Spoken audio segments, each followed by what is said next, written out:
Okay, this is the Celtic Ways morning briefing for Wednesday, the 10th of January. I am Hamish Carton. We've got Tony Haggerty, Ryan McGinley on with me, guys, for a look at the Celtic transfer window latest. That won't take long, will it, eh? Just a couple of sentences. Can we just get it summed up, Ryan, and then we'll head off? Nothing's happening, everyone, as far as we know. Yeah, 10 days have passed and there doesn't seem to be any credible links whatsoever. I would have expected a bit more business or rumours to be going about at this point, but I'm hoping, I'm in a positive mindset that maybe there's stuff going on in the background that we just don't know about and we've not heard about. I don't want to be too negative, but that's what I'm hoping for. I'm hoping for the quieter the better and that things are getting worked on in the background to be announced. They must be working hard, Tony, doing stuff. There's no chance to just be like all away on holiday, surely. Well, I've heard the expression dry January, but I didn't know the Celtic board were indulging in a dry January. I feel like we're stuck in a Samuel Beckett play, Nothing continues to happen, waiting for Godot or something, So I think it's that kind of scenario, isn't it? But yeah, you would like to see. You trust the Celtic board on such matters and they're beavering away in the background, but you just don't, do you? Those 10 days have come and gone, as you say, Ryan. No real credible links, no massive speculation. So, Hamish, you are going with benefit of the doubt, but you are certainly doubting very strongly 10 days in and nothing has been done. You hopefully that will change come the weekend. Yeah, I mean, we know it can change very quickly. You just get a report from a renowned journalist, maybe one of you two will break the story, and then 48 to 72 hours later, you've got said player on the Celtic Park turf with a scarf above his head. We know how quickly it can happen, but yeah, it's just the fact that we've not actually had any kind of genuinely... this transfer is a goer type reports. We've had some linking us with players, Ryan, but there hasn't been like that report from a local journalist, this player is really wanted by Celtic. That report that you really just know straight away is genuine, but as we say, it could turn very quickly. Yeah, I think the mainstream media in general are struggling too because they seem to be linking these reported players with Celtic and Rangers. The fact that both teams have been quiet. I know that Fabio Silva joined Rangers just at the start of the year, towards the end of last year, start of this year. But the fact that the mainstream media are lumping the two teams together means that I think they're struggling to put names together for both teams. It is a difficult window to do business in. Going to bring out that cliche once again, but at the same time, Celtic have got money in reserve. There's positions that need to be strengthened, and it's better to be proactive than reactive. I'd much rather they bring in the players in January and get them acclimatised to their new surroundings for the summer and for next season and for this season, rather than bring them in the summer and then it's a race against time to get them ready for the first team. There's positions that need strengthened, and I hope that they're still addressed in this window. But it's 10 days in. You're hoping by the time it's 20 days in, there's a lot more movement than what there has been so far. Yes, if we get 20 days in and we're still in the same place, I don't even want to contemplate what kind of state people will be in. This video is brought to you by MPH Group. They are Scotland's award-winning family-run all-trades specialist. They cover mainland Scotland. Winter is rolling in. It's here for you guys. And if you're thinking of giving your home heating system a boost, MPH has an enticing Navien Boiler Winter Promotion that may interest you. When you opt for a Navien Boiler installation through MPH, you're choosing top tier efficiency. You'll also be getting a free Navien Internet Controller. Navien are gunning for Product of the Year at the H&V News Awards. We'll need to see if they've happened yet. Get one of you guys down there. They are, of course, the Oscars of the heating world. MPH are also nominated in those awards as well for Small Company of the Year. So we're dealing with proper players here. So you can gear up for the chill and consider making a smart move with MPH and Navien. We might have to get you along there, guys, because we're struggling for any other use at the moment. At least that would be a bit of a bit of news. Maybe we'll make this a wee bit of a kind of, dare I say it, Q&A type video. We've got a couple come in already. If you've got kind of any topics you want us to discuss, go for it, because we could kind of do with all the help. Wombat saying lots need to be moved out, but you need buyers. And then Robert Arbuckle saying, how many of the group we want to offload do you think will manage to get off the wage bill? Yeah, I mean, it's all well and good, Tony, saying, you know, we want them out, but it seems like it's a bit harder than that. Do you think we need to kind of get rid of players before we sign? Do you subscribe to that kind of notion? I don't particularly subscribe to that, no. I think Celtic, as Ryan said there, there's some money in the kitty, so there is funds available for players.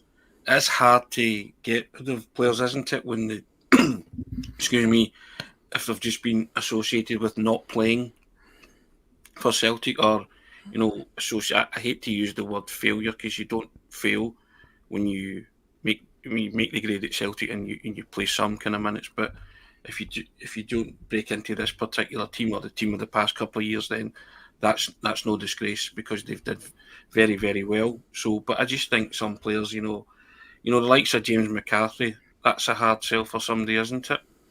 And that's no slight on McCarthy, but who's going to want McCarthy? Because he's hardly featured at all, isn't he? And during his whole time at Celtic, so that's difficult. The likes of Mikey Johnson, I think there'll be some buyers potentially loan interest for him, if that is the case. Gustav Lagerbielke is a strange one, isn't it? It really is. What do you make of that? Because Hazel's asking, you know, loan or sell with regards to Lagerbielke. I think you'd have to loan him, wouldn't you, to see if he will go somewhere and cut the mustard somewhere and see if he can bring something back, some skill set back to the table. I would be loath to sell him just now, because you look at the problems we've had in the central defensive position with guys getting injured. So it's been problematic for Celtic, that the central defensive position, and you know they've done well because Scales has come in there and really showed things up and had a worldie of a season, hasn't he? But I'd be loath to sell Gustav Lagerbielke at this moment in time. A loan deal, I think, suits both parties to see if he can be the player that they shelled out all that money for. What did he sign? What kind of deal did he sign? It must have been, 4 or 5 years when he signed in the summer. So I think he's here till 2027, isn't he? Yeah, that would kind of fit in with it. Tends to be 5-year deals we hand out to players these days, and it's obviously great when signings work and you know, players like Matt O'Reilly are tied down for years and years, and you can demand high fees in theory. But when it comes to you know, players like Lagerbielke, who, you know, just so obviously isn't fancied by Brendan Rodgers, and to be honest, everything else is irrelevant, whether he is good enough or not good enough. It's kind of irrelevant at the moment because Rodgers clearly just doesn't fancy him. I would loan him out. I certainly wouldn't sell him. I'd loan him out. I don't know where you would loan him out to. If the obvious thing would be back to Sweden. I always look at, you know, another Scottish team, probably down south would be the option. But you'd probably, given that he's kind of scored in the Champions League and you know, was he like Swedish League Player of the Year or something like that? He's got like a decent pedigree. You feel like a half decent team on the continent, you know, would maybe take him in on loan, and there could be a player there, but Rodgers clearly doesn't fancy him at the moment. What do you make of what the Lecce interest, how that pans out? Because Lecce want him, don't they? And but I think there's some disparity over the wages. I think Celtic want Lecce to cover it all, and Lecce are wanting Celtic to pay some kind of fee towards it. But I think that would be a decent league for him to go to, no Serie A, and test himself. And you know, he would come back to Celtic. I was just checking my notes because I'd written about Lagerbielke. He's contracted to 2028, Hamish, so he did get a 5-year deal. Wow. So yeah. So do we think that Lecce stuff is genuine? I've missed that completely, I must say. Probably, yeah. It seems as if every January a unfancied defender at Celtic will get linked to a Serie A club, because Stephen Welsh under under Ange Postecoglou, because he was unfancied. He wasn't getting game time whatsoever, and he was getting linked with Udinese and other teams as well, maybe Bologna too. But yeah, with Lagerbielke, I've got to be honest. If you can get as much as of the fee back as possible, even if you maybe send him on loan with an option to buy, get that fee set in stone. It's clearly not worked out for one reason or another. Brendan Rodgers doesn't fancy the player that he's brought in. The more you look at that deal, the more you think, what happened there? What happened with the scouting? How did you identify this player who you could see in the clips was slow? He's a slow defender. It doesn't really fit in to Brendan Rodgers' style at all. I know Scales isn't the quickest, but he's more mobile than Lagerbielke. Is there more to it than that agent putting him up when Starfelt was leaving? Are we going down that road again where we're signing players off the recommendation of other players' agents? Because if that's the case, then what's the point in a scouting system? Because agents are then doing the scouting for you, and that totally goes against everything that you're trying to do in the scouting department. Brendan Rodgers was really, really keen on the player when he first came into the club. He was saying that he's going to have a big future at Celtic. He's a young player, but he's going to improve. Something's happened down the line that means that probably won't happen at Celtic. I don't know if is it's just maybe it the fact that he saw him play, maybe? Probably. And I'm being kind of a little bit facetious there, but I mean, he clearly didn't have the pace. Is Rodgers maybe taking a look at that in the turn and gone, yeah. Yeah, he's not a fast player whatsoever, and I don't think he's the greatest passer of the ball. He's better at long passing than he is short passing. You've seen that in his clips. It's never really a great sign. I mean, it is in some ways, but it's never really a great sign when you see a defender's clips, and a lot of them are like crossed balls. You want to see him with short passing as well, passing to his midfielders. It's the midfielders that should be making these cut and penetrating passes. As much as it is a good weapon to have, it shows that maybe his skill set is good in some areas and not so good in other areas. If you can get as much of the feedback as possible in the summer, then I wouldn't be against him leaving the club, because it just hasn't worked out. And if Brendan Rodgers is going to stay at the club for the 3 years in which he said that he is, then he's not going to be a part of the plans for the next 3 years. So I don't see the point in keeping him. Yeah. What about? Sorry, you go, Tony. Go on, you go. I think it was particularly scathing when he had a pop at Lagerbielke and Narowski, wasn't it? It's not Brendan Rodgers' style to throw guys under the bus, but remember he sort of said that these guys have to do more.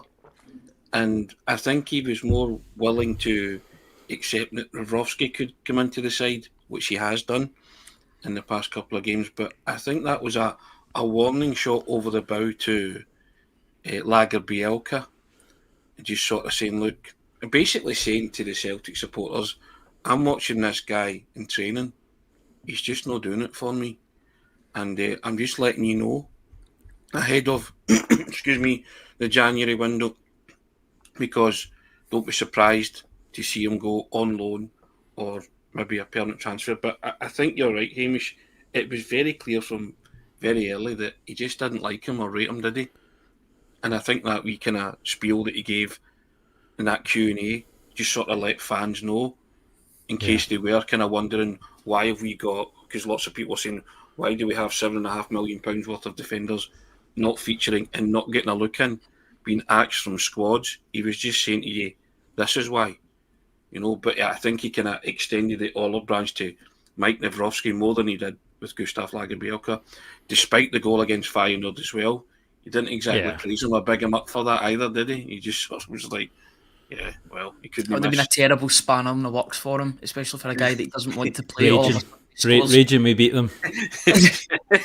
in the happiest possible way. I mean, he would have been happy with the goal, but at the same time, he's like, oh, now the fans will have him on their side. Not that maybe he thinks like that, but you know what I mean in that regard. Because now he's at the forefront of fans' minds, and in the next game, he didn't even make the squad whatsoever. So it was a classic commentator's curse, wasn't it? Your man's having a great game, he's just sliced one into his own net, that kind of thing. So with Brendan making those comments and then Lagerbielke scoring against Feyenoord, but I think he'll be on his way loan somewhere in January, has to be said. I just want to chat a wee bit about Brendan Rodgers, because I've had a couple of comments in that I think are interesting ones. William saying, but didn't Brendan Rodgers say at the start of the season that he was fine with the recruitment model and that he always had the final say? And Hazel bringing up saying, I think a lot of players were brought in without Brendan Rodgers being involved, a crazy situation that needs sorted ASAP.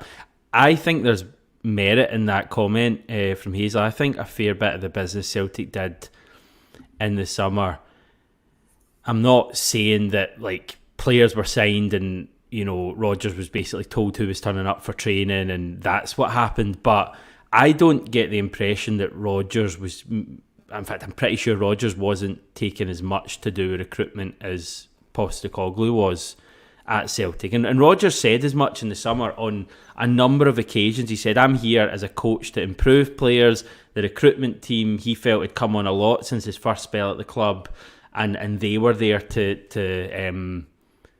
sign the players, and he was there to improve them once they were signed. And I remember at the time thinking, I don't know about that. Like, it's just different to what we've had previously, where the manager took responsibility for the players coming in, and the manager had a really good eye for players coming in. There's a fair chance Rodgers doesn't have that same eye. I think it's fair to say that recruitment isn't his strength throughout his career. I think his strength is coaching players and improving players and getting the best out of players, and he's brilliant at that. He's a top level manager, but recruitment isn't his thing. However, having said all of that, and maybe I'll contradict myself slightly, I want him to be more involved this month. I don't want him to be talking about the recruitment team does their thing, signs a player, and I'll basically deal with them after that. I want him to be really involved with the players that are coming in. I think he has to be, because he can't have been pleased with the players that came in the summer. The fans aren't pleased with it. And I just think it'd be so much better if Rodgers was really heavily involved in that, because I really don't think he has been up until this point. Hamish, I couldn't agree more. He has to be hands-on with the process.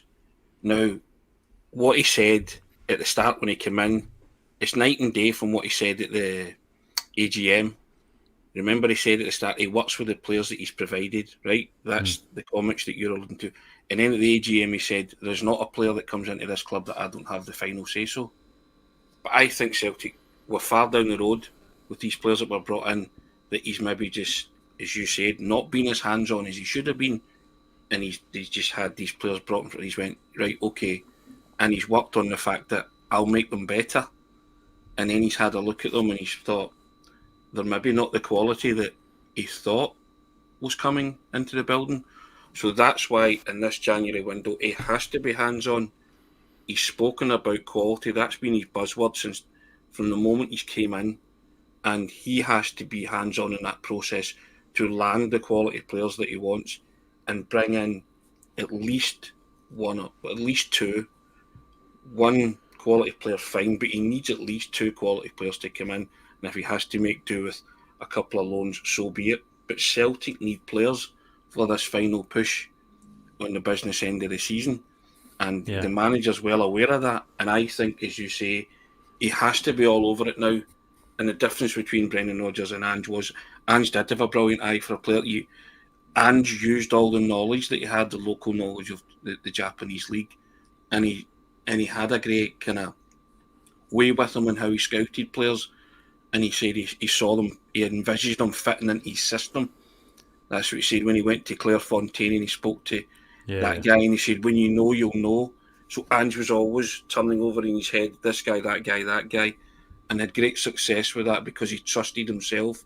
Now, I think, as you say, Brendan Rodgers maybe not the strongest part of his managerial makeup, but he has to now trust himself to say, this is the quality that we need, this is what I want, and go to the board and say, this is what you have to do for me. Who from his first spell at the club, who was, arguably one of the best signings? Scott Sinclair, you look back at what he achieved for the club, especially when Rodgers was there. Like, that's something I want to see. I don't even mind if the players that we sign are players that he's worked with in the past, because he seems to have a decent track record when it comes to players like that. Scott Sinclair, he knew him, and I don't know, Ryan, if there's... I know it's a lazy thing people have said, but if there's like players at Leicester that are available that know Rodgers, that have been proven in the Premier League, that could come in? I mean, is there a left back there? Is there a forward or a winger there that we could, or a centre mid that we could look to bring in from that club, or someone else that Rodgers is aware of? But like, I want him involved with Mark Law like Postecoglou was. Yeah, I thought that would have been the case in the summer, to be honest with you, because there was a lot of Leicester players that liked working under Brendan Rodgers. They got them to good heights under his management. So I was thinking that maybe due to the fact that Leicester get relegated, there would be some players that would move north of the border to work under Brendan Rodgers again. That didn't seem to be the case. That wasn't the case. Quite a few of them stayed and worked under Enzo Maresca, and they're having a really good season by all accounts. But yeah, if there's players that are available that Brendan Rodgers has worked with before that can come in and instantly improve the Celtic team, then I'd be all for it, because I talk about it every day. They wouldn't need to acclimatise either, because they know how to play under Brendan Rodgers. They like playing under Brendan Rodgers, and if you can get people like that are maybe Premier League proven, I know you'd have to pay a bit more. That's the problem, I think.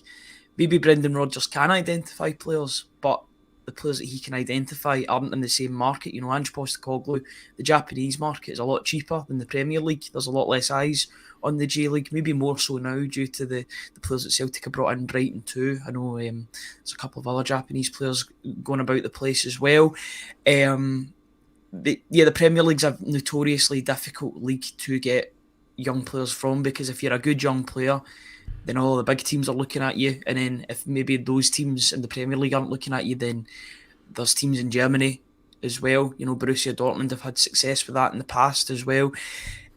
It's a difficult market to shop in, so you've got to find these diamonds, but that's the job of the scouting team as well. As much as I want Brendan Rodgers to be identifying these players, if it's not working for the scouting team aren't bringing in players that are good enough, then what are they doing? What is the point? Like, in the summer, Odin Thiago Holm was linked for 3-4 weeks before he was signed. We knew that he was a very much purgatory sort of signing, because he was in between the two managers. He was obviously identified without a manager in place, because Ange Postecoglou had left the club. That was the only rumour that was really going about in terms of signings, because it was more so down to the fact that Celtic were looking for a manager at that point in time. So it just shows you how much power or lack of power maybe the manager has in this sort of say, because these players are still coming in. I think Mike Nawrowski was a Brendan Rodgers signing, because he played, his Leicester side played against Legia Warsaw, so he would know all about him. But apart from that, there's not really any players that you could point to and say they were definite players that Brendan Rodgers wanted and brought into the club. I know that the days of that are leaving, because of the fact that you don't want to give the manager too much power, because he could leave and then you lose all that. You bring in another manager and it could not work. It could fail under another manager. But I think there's got to be a 50-50 with Celtic. The manager is here for 3 years, that's what he says. So he's got to be given more power to bring in guys that will ensure him success, both in the short, medium and long term.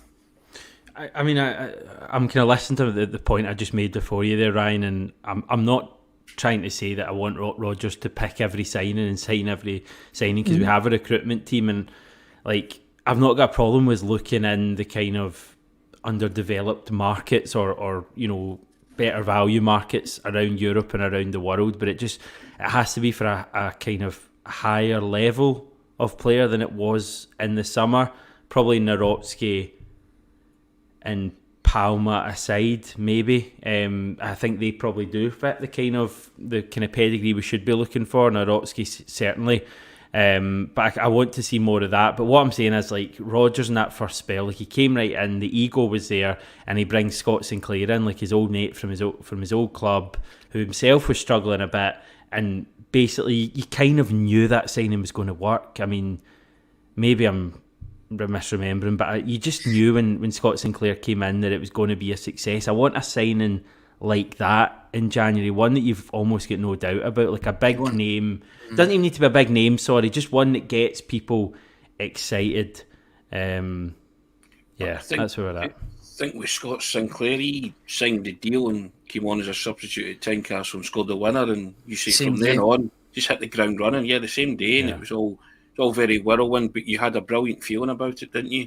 Just because of the way he scored and the goal that was created, and you had a good feeling about him and Brendan Rodgers. So I tend to agree that I think Brendan will have worked with players and players that he knows, and I'm not opposed to that either. But I think as well, with Celtic having some financial muscle, they should be aiming a bit higher, Hamish, in terms of the bracket of players that they're trying to recruit and bring in.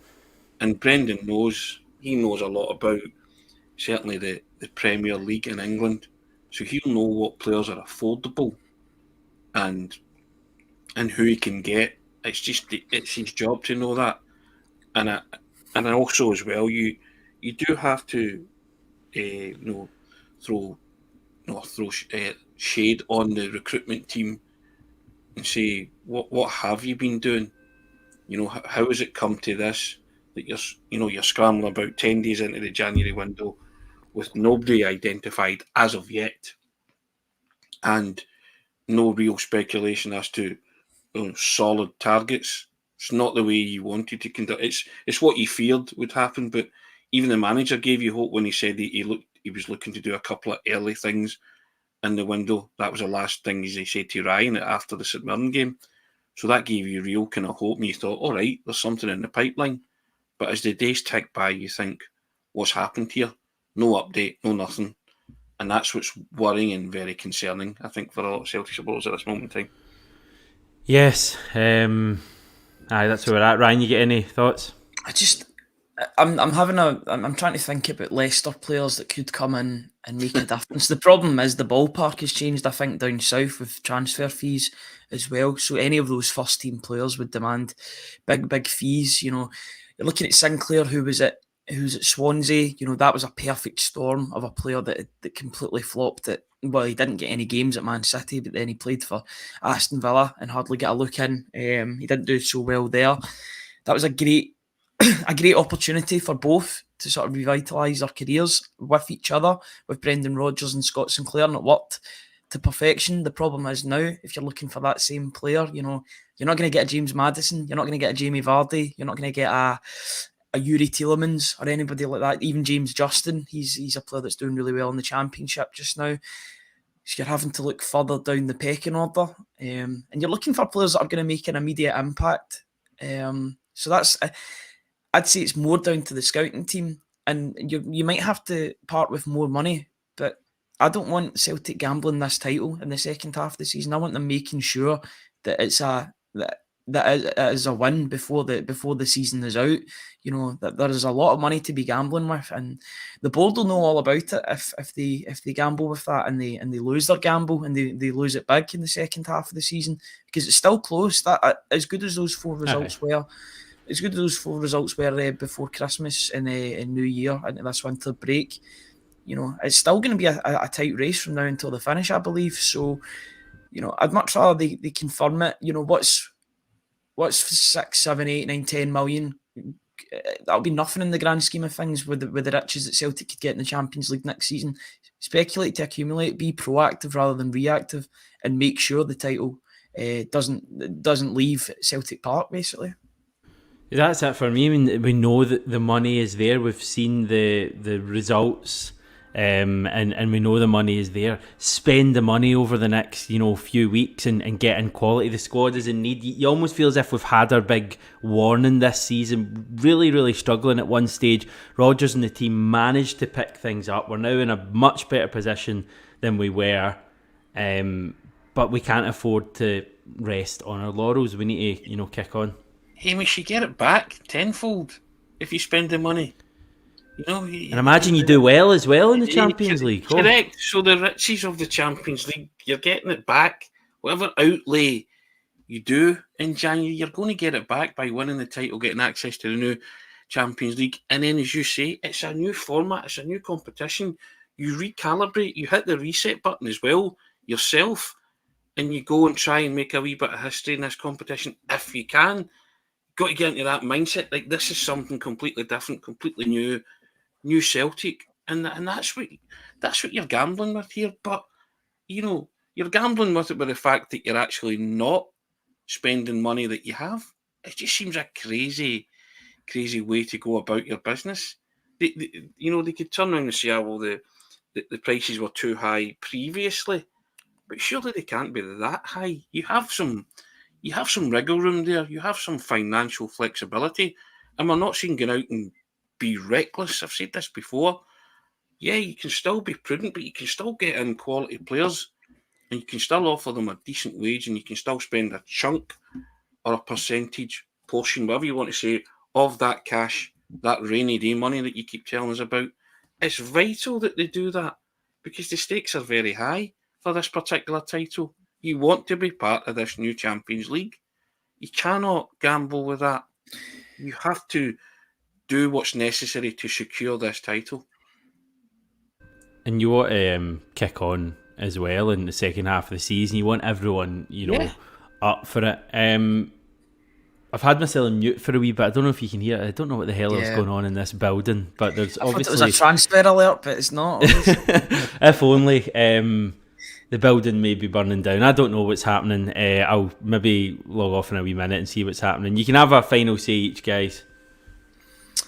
Well, it just looks as if, judging by reports on the other side of the city, not to talk about them too much, but it looks as if they're pushing the boat out to try and wrestle the title back off of Celtic.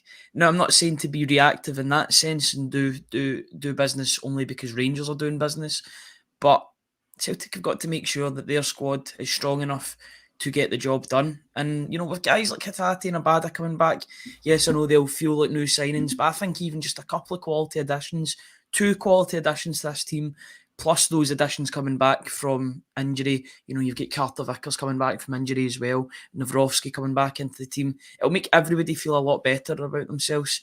The more you think about it, and I've been reading some of the comments, Celtic probably do need another striker. As much as I said it wasn't a priority yesterday, they definitely do. I'm still not 100% convinced in O. Maybe he's not had that game time. I said that the other day, but I'd much rather take the risk and have another quality striker in there. You can't have too many quality strikers because they'll all bring out the best in each other. But yeah, two quality signings this window, and I think that'd be enough for Celtic to really sort of maintain their dominance on the domestic league. But I don't want them taking any chances, and I don't want them making moves just because Rangers are making moves to try and wrestle back the title. Tony? I agree. I think most Celtic fans would be happy with a left back and a centre forward, wouldn't they? Or a striker, whatever you want to call them. In this window, quality players. If you could bring those 2 players in those positions, I think we would say that was a pretty successful window. I hope that's what they're working on at this minute in time. I hope they are players of repute. Don't particularly care or watch what's happening on the other side of the city with regard to transfers. I'm just more concerned about our club, want our club to do it right. And I think those are the 2 positions that if they do strengthen and bring in that quality, then you will see this title over the line. I like to players coming back, and I think everybody could kick on from that. But the longer it goes on, the more worrying it becomes, and you just know history tells you that's the Celtic way, isn't it? Well, we'll find out tomorrow. We'll be back together to chat about all things. In the meantime, I'm away to go and find out what's going on here. Thanks for your patience, everyone. Thanks for tuning in, watching, commenting, subscribing. I know you're going to subscribe right now. You're going to do it. Really appreciate it. We'll speak to you this time tomorrow.